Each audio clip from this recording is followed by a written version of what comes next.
بسم اللہ الرحمن الرحیم۔ السلام علیکم ورحمۃ اللہ وبرکاتہ۔ سامعین، آپ سن رہے ہیں Sidra Safi on line institute سے۔ آج کا موضوع گفتگو شروع کرنے سے پہلے اگر آپ نے ہمارا چینل سبسکرائب نہیں کیا تو پلیز اسے سبسکرائب کر لیجئے اور ساتھ ہی گھنٹی کے بٹن کو بھی دبا دیجئے تاکہ آپ کو نئی ویڈیو کی اپڈیٹ ملتی رہے۔ تو چلتے ہیں آج کے موضوع کی طرف۔ آج ہم پڑھیں گے تذکیر و تانیث کے حوالے سے کہ اس کی پہچان کیسے ہوگی، ہمیں کیسے پتہ چلے گا کہ یہ مذکر ہے یا مؤنث ہے۔ تو اس کے لیے جو آخر میں استعمال ہونے والی علامات تانیث ہم ان کو دیکھیں گے۔ علامات تانیث ہیں یعنی کہ مؤنث کے لیے جو استعمال ہوتی ہیں وہ دو علامتیں ہیں۔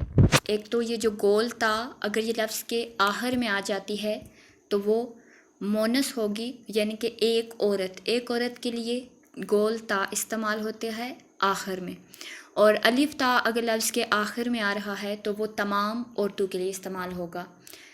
گول تا ایک عورت کے لیے اور الف تا یہ تمام عورتوں کے لیے استعمال ہوگا۔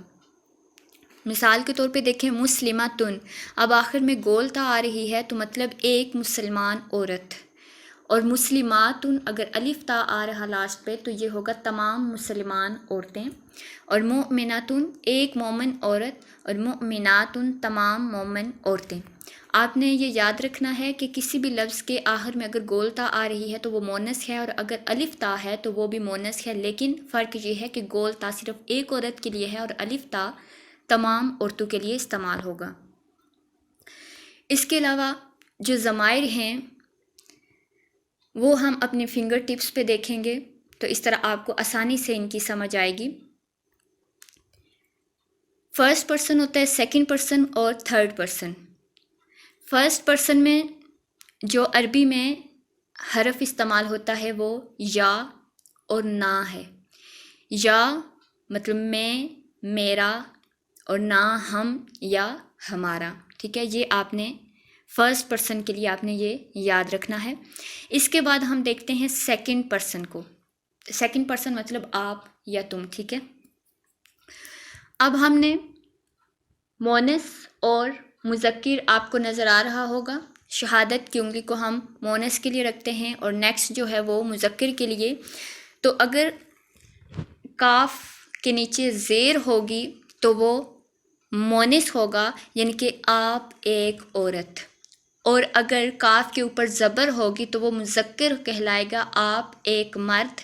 اسی طرح سے اگر کما ہے تو یہ ہوگا آپ دو عورتیں۔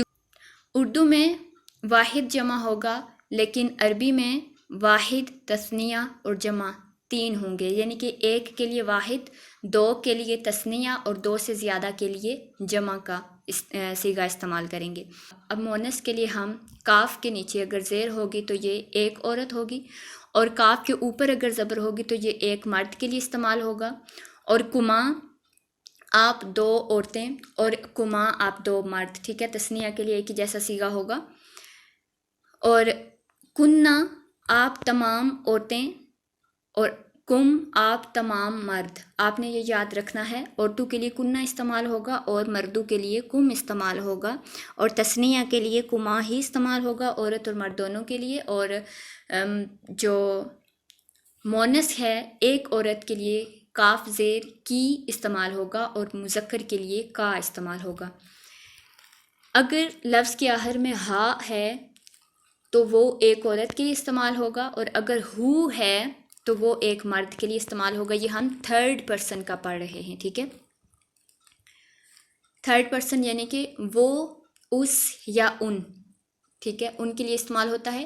ہا اور ہو، ہا مؤنث کے لیے استعمال ہوگا اور ہو مذکر کے لیے استعمال ہوگا، وہ ایک عورت اور وہ ایک مرد، اور ہما وہ دو عورتیں اور ہما وہ دو مرد، اور ہننا وہ تمام عورتیں اور ہم وہ تمام مرد، ٹھیک ہے۔ امید ہے آپ کو اس کی سمجھ آئی ہوگی۔